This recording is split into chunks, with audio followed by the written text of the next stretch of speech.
Hello my dear students, welcome back to my channel DPSC diaries. तो आज मैं solve कराऊंगी आगे का पार्ट 4, जिसमें लॉन्ग क्वेश्चन है। ईसीसीई का पेपर सॉल्व कर रहे थे हम, जिसमें लॉन्ग क्वेश्चन टाइप के अभी रह गए हैं। ठीक है, पार्ट 3 तक हमने कर लिया था। पार्ट 4 अब बारी है पार्ट 4 की, जिसमें लॉन्ग क्वेश्चंस पूछे जाते हैं।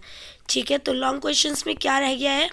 फर्स्ट क्वेश्चन है हमारा, what is diversity, how diverse family structure influence the development of children in early years। विविधता से क्या अभिप्राय है। विविध पारिवारिक संरचना प्रारंभिक वर्षों में बच्चों के विकास को कैसे प्रभावित करते हैं। तो आइए इसका आंसर एक बार आपको मैं डिस्कस करती हूँ कि आपको कैसे आंसर को अटेम्प्ट करना है, कैसे आपको आंसर शीट में आंसर को लिखना है। इसी तरह से आगे के क्वेश्चंस को सॉल्व करेंगे। यही क्वेश्चन था ना, व्हाट इज़ डाइवर्सिटी, की डाइवर्सिटी क्या है। How does diverse family structure influence child development, बच्चे की अर्ली ईयर्स में कैसे फैमिली इन्फ्लुएंस करती है, बच्चे की डेवलपमेंट कैसे करती है। तो आपको बताना है, पहले आपको क्या करना होगा, आंसर में इंट्रोडक्शन देना होगा, डाइवर्सिटी का मतलब बताना होगा कि डाइवर्सिटी क्या होती है। जैसे कि diversity means differences among people in terms of language, culture, religion, caste, gender and family structure. Diversity का मतलब होता है कि डिफरेंसेस मतलब कि अलग अलग, लैंग्वेज में अलग, भाषा से अलग, कल्चर से अलग, धर्म से अलग, जाति से अलग और जेंडर से अलग, मेल फीमेल जैसे। ठीक है, फैमिली का भी स्ट्रक्चर होता है, वो भी डाइवर्सिटी है एक तरीके से। सबकी अपनी अपनी फैमिली होती है, अपना अपना अलग अलग सबका होता है सब कुछ। ठीक है, नियम कायदे हर चीज़। In India we see diversity in many forms. India में, भारत में हम लोग देखते हैं डाइवर्सिटी को, विविधता को कई तरीकों से। कैसे, these differences influence children's development in early years. ये जो डिफरेंस होते हैं जाति में, धर्म में, लैंग्वेज में, कल्चर में, फैमिली अलग अलग फैमिली के उसके रहन सहन, उसके तौर तरीक़ों से, तो ये बच्चों को क्या करती है, इन्फ्लुएंस करती है उसके डेवलपमेंट में अर्ली ईयर्स में। कैसे, influence of diverse family structure on child development, कैसे इन्फ्लुएंस करती है। फर्स्ट पॉइंट डालेंगे, आप फ्लो चार्ट भी बना सकते हैं, फ्लो चार्ट बनाएंगे तो अच्छा लगेगा answer. Point two point answer लिखेंगे, डिटेल में एक्सप्लेन करेंगे, पहले पॉइंट्स में आंसर डालेंगे, उस एक एक पॉइंट्स को एक्सप्लेन करेंगे। ठीक है, दो दो तीन तीन चार चार लाइनों में उसे एक्सप्लेन करना है, क्योंकि 10 मार्क्स के क्वेश्चन में आपको बहुत ही एक्सप्लेन करना होगा, डिटेल में लिखना होगा आंसर को। ठीक है, इसी तरह से अटेम्प्ट करना है जिससे आपको 10 मार्क्स ईजिली मिल जाए। In joint families children get love and support from many members. जो जॉइंट फैमिली होती है, बच्चा क्या करता है, उसको क्या मिलता है, सपोर्ट मिलता है, लव मिलता है हर एक फैमिली मेम्बर से। ठीक है, this makes them feel secure. बच्चे को ये कैसा लगता था फिर, मतलब आजकल देखो क्या होती है, न्यूक्लियर फैमिली है, जॉइंट फैमिली में रहने वाले बच्चे को अगर एक जैसे पेरेंट्स ने मार दिया, डांट दिया, तो बच्चे को ये पता है कि मेरी दादी है, वो मुझे प्यार कर लेंगी, मेरी मम्मी है मुझे प्यार कर लेंगी, मेरी बुआ है, मेरे पापा है, मेरे दादा है, चाचा है। तो जॉइंट फैमिली में ये होता है कि बच्चे को केयर, लव और सपोर्ट मिलता है हर एक मेंबर से। This makes them feel secure, बच्चे को सिक्योर फील कराता है ऐसा माहौल। ठीक है, इन न्यूक्लियर फैमिलीज चिल्ड्रन में get more personal attention from parents. अब न्यूक्लियर फैमिलीज में क्या होता है कि children many get more personal attention, सिर्फ पेरेंट्स से ही अटेंशन क्या करते हैं, मोर पर्सनल अटेंशन मांगते हैं कि मतलब उनको प्यार करें, और उनको मतलब फिर पेरेंट्स ही पसंद आते हैं अपने। फिर वो ज़्यादा भीड़ भाड़ वाली जगह देखते हो ना आप, कि बच्चे को जब बिल्कुल ही अलग अलग रखो उन चीज़ों से, सोशली बच्चा नहीं रहता इन्वॉल्व, तो वो एकदम से डरने लगता है भीड़ भाड़ वाली जगह देख के। तो उसको सिर्फ उतना ही अच्छा लगता है जितना उन्होंने देखा होता है, 2-3 लोगों की फैमिली बस। ये होती है न्यूक्लियर फैमिली। नेक्स्ट है सोशल डेवलपमेंट। सेकंड है सोशल डेवलपमेंट। सोशल डेवलपमेंट में joint families help children learn sharing, cooperation and respect for elders. अब सोशल डेवलपमेंट कैसे होता है, जैसे कि जॉइंट फैमिली होती है तो उसमें बच्चा क्या करेगा, शेयरिंग करना सीखेगा, कोऑपरेट करना सीखता है, रिस्पेक्ट करना सीखता है बड़ों की। स्मॉलर फैमिली में क्या होता है, जो न्यूक्लियर फैमिली होती है उसमें क्या होता है, में प्रमोट इंडिपेंडेंस, उसमें सिर्फ इंडिपेंडेंस को प्रमोट किया जाता है। ठीक है, नेक्स्ट है लैंग्वेज। थर्ड है language development. Children learn language from family members. Diverse families expose children to different languages and vocabulary. अब लैंग्वेज डेवलपमेंट का क्या मतलब है इसमें कि चिल्ड्रन जो बच्चे होते हैं वो लर्न करते हैं लैंग्वेज को फैमिली के हर एक मेंबर की, हर एक बोल, हर एक मतलब हर एक तरीके को क्या करते हैं, सीखते हैं, लैंग्वेज को सीखते हैं. Diverse families expose children to different language and vocabulary. Different language को सीखते हैं, नई नई वोकैब आती है बच्चे को उधर, ठीक है, नए नए शब्द सीखता है बच्चा. नेक्स्ट है वैल्यू फॉर्मेशन. वैल्यू फॉर्मेशन है family teaches moral values, discipline, traditions and cultural practices. अब फैमिली क्या करती है, बच्चे को सिखाती है मोरल वैल्यूज़, ठीक है, डिसिप्लिन सिखाती है, ट्रेडिशन सिखाती है, कल्चर के बारे में सिखाती है, कल्चर प्रैक्टिस कराती है. बहुत सी चीज़ें बच्चा क्या करता है, सीखता है फैमिली में ऐसे रह के, ठीक है. मोरल वैल्यूज़ डेवलप होती है बच्चे में, डिसिप्लिन भी आता है और ट्रेडिशंस कल्चर प्रैक्टिसेस भी होती है. नेक्स्ट है fifth point, economic influence. Family income affects nutrition, education and learning opportunities. Economic कैसे, मतलब आर्थिक स्थिति से कैसे बच्चे को क्या कहते हैं, इन्फ्लुएंस होती है. Family income affects nutrition. भाई एक होता है कि जिसमें अच्छा खासा पैसा कमा रहे हैं, गवर्नमेंट जॉब है, 5 भाई हैं, चाचा ताऊ हैं, सब लोगों की गवर्नमेंट जॉब है, उधर किसी चीज़ की कमी नहीं है, पैसे की कमी नहीं है, बच्चा खा रहा है, पी रहा है, टेंशन फ्री रह रहा है, बस पढ़ रहा है और खेल कूद हर तरीके से और अदर एक्टिविटीज़ में भी क्या करता है, पार्टिसिपेट करता है. और एक न्यूक्लियर फैमिली है, उसमें सिर्फ हमारे दो वाला हाल होता है.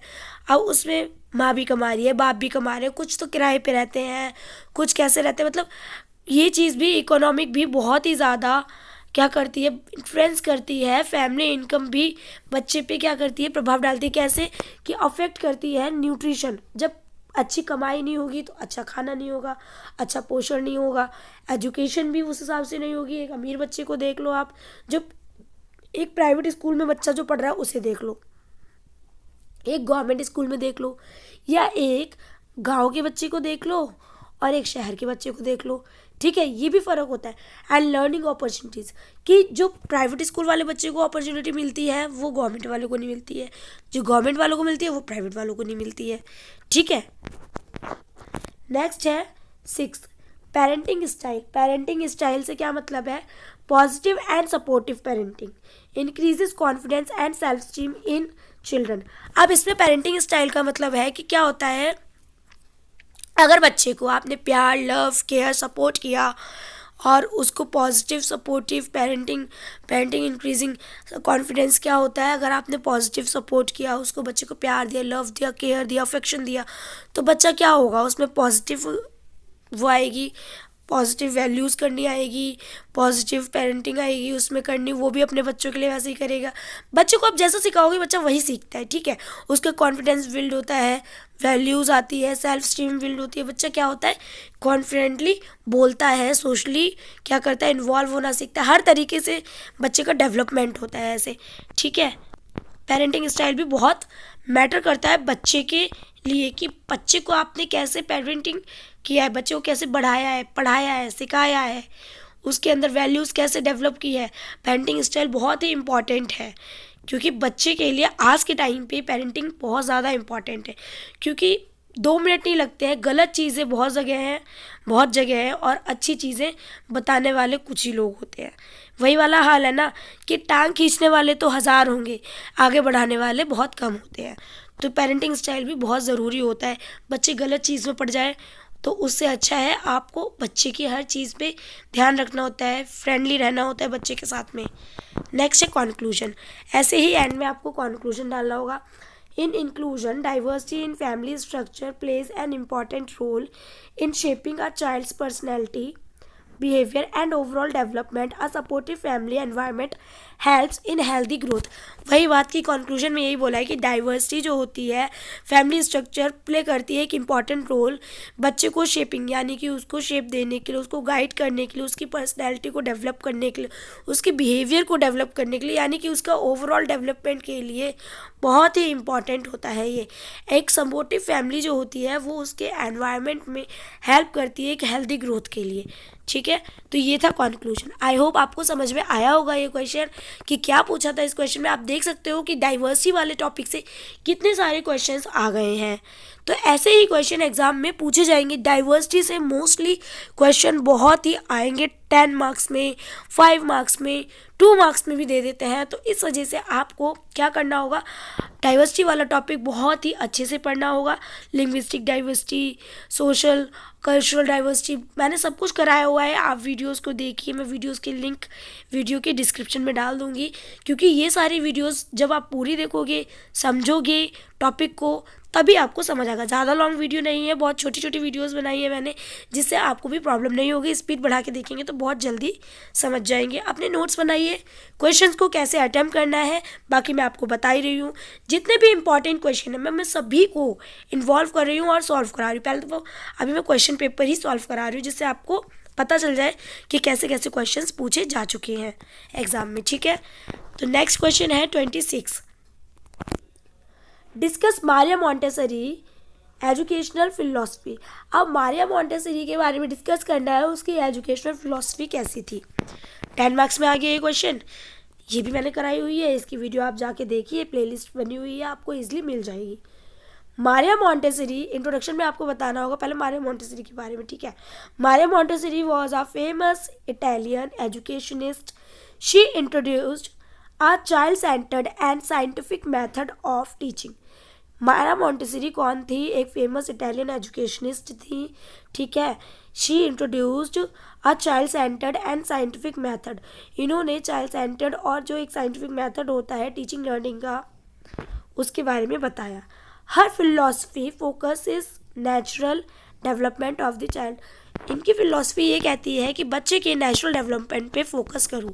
ठीक है, अब main principles of Montessori philosophy क्या क्या है, ऐसे आपको बताना है। फ्लो चार्ट बनाइए, अच्छे अच्छे से डायग्राम बनाइए जिससे आप दिखा सकें, पॉइंट टू पॉइंट एक्सप्लेन करिए। ठीक है, क्या क्या है इसके प्रिंसिपल। फर्स्ट है child centred education. The child is the centre of the teaching learning process.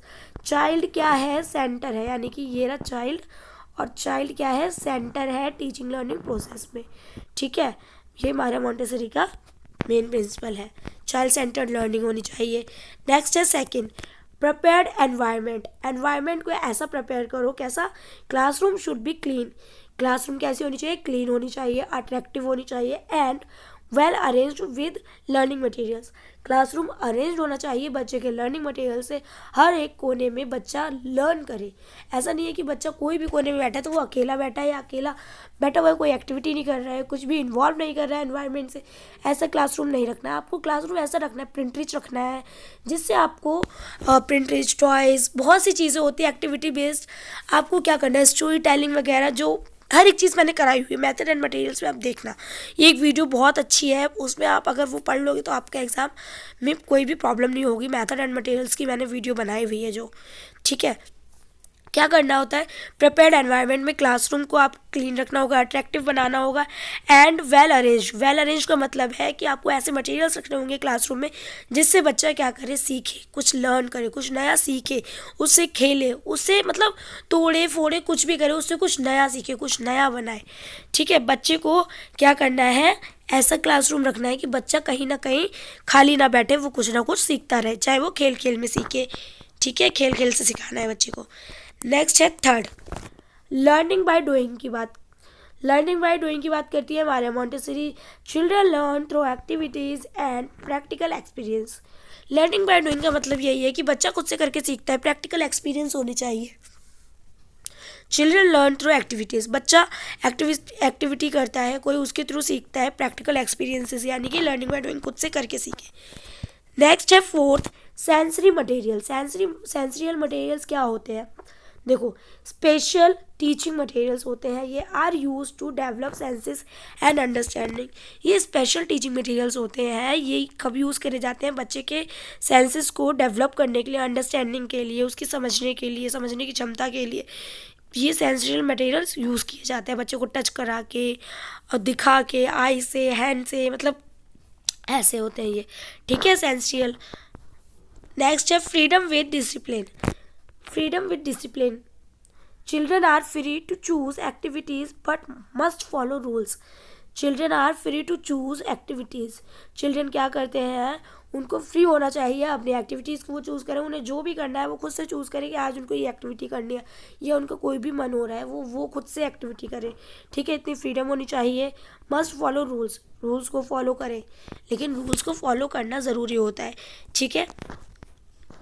Teacher as a guide, Maria Montessori कहती हैं कि teacher as a guide, teacher observer होना चाहिए, गाइड होना चाहिए, सपोर्टर होना चाहिए, इंस्टीड ऑफ कंट्रोलिंग, कंट्रोलर नहीं होना चाहिए, ठीक है, फैसिलिटेटर होना चाहिए। नेक्स्ट है question number 7, mixed age group क्या हो? मिक्स्ड एज ग्रुप से क्या होगा? मारिया मॉन्टेसरी का एम मिक्स्ड एज ग्रुप से क्या मतलब है? देखो, children of different ages learn together and help each other. Children of different ages learn together and help each other. Children क्या करते हैं, अलग अलग एज के होते हैं, तो वो एक दूसरे को क्या करते हैं, हेल्प करते हैं, ठीक है। अब इसके एडवांटेजेस क्या क्या है? Advantages of Montessori methods, advantages of Montessori methods क्या है? डेवलप्स इंडिपेंडेंस, ये डेवलप करती है बच्चे में, इंडिपेंडेंस लाती है, ठीक है, आत्मनिर्भरता मतलब आत्मनिर्भर बनता है बच्चा। बिल्ड्स कंसंट्रेशन, कंसंट्रेशन बिल्ड करता है बच्चे में। एनकरेजेस सेल्फ डिसिप्लिन, बच्चे में एनकरेज करता है, सेल्फ डिसिप्लिन लाता है। प्रमोट्स ओवरऑल डेवलपमेंट, प्रमोट करता है बच्चे के ओवरऑल डेवलपमेंट को। तो कंक्लूजन क्या है? कंक्लूजन यही है, therefore Montessori philosophy helps in developing confidence, independence, and balanced personality in children. It supports natural and joyful learning. Maria Montessori की फिलॉसफी यही कहती है कि बच्चे में कॉन्फिडेंस डेवलप करो, इंडिपेंडेंस लाओ, बच्चा आत्मनिर्भर बने, बैलेंस्ड पर्सनैलिटी हो बच्चे की, ठीक है, और सपोर्टर बने बच्चा, नेचुरली ग्रो हो, नेचुरली सीखे, नेचुरली लर्निंग हो बच्चे की, जॉयफुल लर्निंग हो, खेल खेल में सीखे, ठीक है, यही था मारिया मॉन्टेसरी की फिलॉसफी। नेक्स्ट है question number 27। I think video long हो रही है, तो दो लास्ट क्वेश्चन बचे हैं, 27 और 28। इससे नेक्स्ट वीडियो में वो मैं सॉल्व करा दूंगी, क्योंकि ये लॉन्ग क्वेश्चन हैं तो इसमें टाइम लगता है, ठीक है। आई होप आपको समझ में आ रहा होगा, क्योंकि ऐसी ही वीडियोस आपके एग्ज़ाम में देखना बहुत ही हेल्प करेंगे। ये क्वेश्चंस बहुत इंपॉर्टेंट है, इन क्वेश्चंस को अगर आप कर लोगे तो एग्ज़ाम में ये बहुत हेल्प करेंगे आपको, बहुत ज़्यादा। आई होप आपके लिए बहुत ज़्यादा हेल्पफुल लग रही होंगी। तो वीडियो को जितना हो सके उतना DPSC स्टूडेंट्स को शेयर करें कि सभी को हेल्प मिल सके, ठीक है। तो वीडियो को लाइक करें, चैनल को सब्सक्राइब करें और जितना हो सके उतना शेयर करें। धन्यवाद, मिलते हैं नेक्स्ट वीडियो में।